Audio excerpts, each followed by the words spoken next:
one of the major mistakes some people make is they don't have everything before they light the fire. This is where you want to start before you get a match out. You don't want to start a fire and then run around the woods trying to find fuel. To build a successful fire, the first thing you need is something to get it going, and that's tinder. Then you need to build it up a little bit, and what you're going to build it up with is kindling wood. And finally, you're going to feed the fire with fuel wood. And fuel wood is the bigger stuff that is going to keep the fire going. First things first, what we need to do is gather a sufficient amount and the right kind of tinder. Okay, what we're picking is tinder, and we want it about as big around as a pencil lead. That's right, just about as big as a pencil lead, just like you see here in my hand. You notice what I'm picking is stuff that snaps right off, not things that bend. If it bends, it's too wet and it's not going to burn. And just about anywhere where there's a deciduous forest, there's going to be plenty of these little pieces of pencil lead sized wood. Don't get little short pieces. Get at least as long as the span between your finger and your thumb. And it's just a rule of thumb. We're not building a cathedral or a nuclear power plant. So if some are a little bigger, some are a little smaller, that's fine. A little longer, a little shorter, no big deal. So you get the general idea about how much and what type of tinder you want. Now we have enough tinder. You see that it fills the space between my hands. You see some of it's bigger, some of it's smaller. Doesn't really matter as long as it's bone dry, and this will be ready to light. Our next step is to find kindling wood.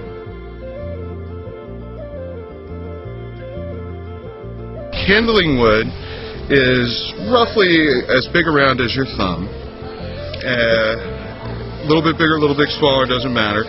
I like this length right here, from your elbow to the tip of your index finger. Just a rule of thumb, but that's about how long. Most people fail in building fires because they get little tiny things, little short pieces.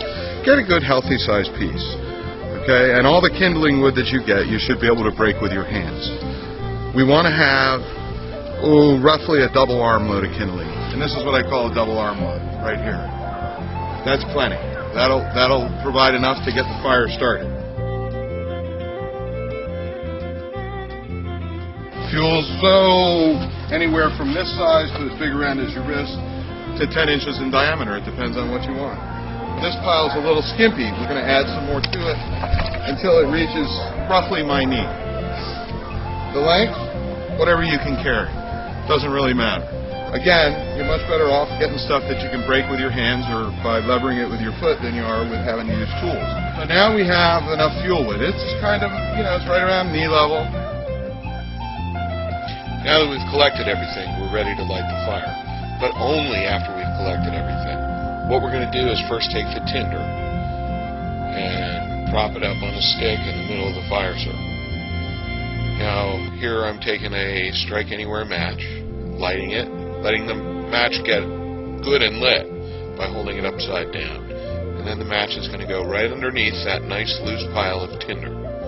If you got the right stuff, as you can see, it'll burn very readily. You can see that it's starting to catch pretty well. You can see the smoke. This is just one match. What I'm doing is I'm rolling it over a little bit onto the part that's already ignited so that the fire will be able to go right up through that whole pile. Now, as soon as that's going well enough, we're going to move on to putting some of the kindling on there. And we're not making a log cabin, we're not making a teepee, we're not making the Taj Mahal. We're just putting wood on the fire. Stacked nice and loosely, lots of smoke now, and pretty soon it'll flash over and it will really catch. Now you can pile as much of that kindling on here as you need to. You'll find, especially if your wood is a little damp, that the more you pile on, the drier it'll get as the harder the fire grows. We had a pretty good dry day when we were making this, so we were able to get a fire going pretty easily. It can be a little more difficult. As the fire starts to build now, I'm going to keep adding kindling to it to build it up a little bit more. And then we're going to pile fuel wood on top. And here's what it looks like when you have the fuel wood on top. So it's really quite simple. Anybody can build a fire. Just remember what you need: tinder to get the fire going, about as big around as a pencil lead, no shorter than the width between your finger and your thumb when you stretch your hand out, and you need to fill the circle that's made by your thumb and your fingers when you hold them together like I'm showing you here. The next thing is kindling, which should be about as big around as your thumb. This is going to help you build the fire up. It should be about as long as the distance between the crook of your arm and your outstretched fingers. And you need a double arm load. Don't skimp on kindling. You don't want to be running around just when you're getting your fire going trying to find fuel for it. And finally, the fuel wood. Fuel wood, get a pile about as high as your knee, and that's anything that's bigger around than the kindling wood that you gather. So if you stick to these simple rules, you should be able to light a fire pretty reliably every time with one match. Good luck, and be safe with your fires.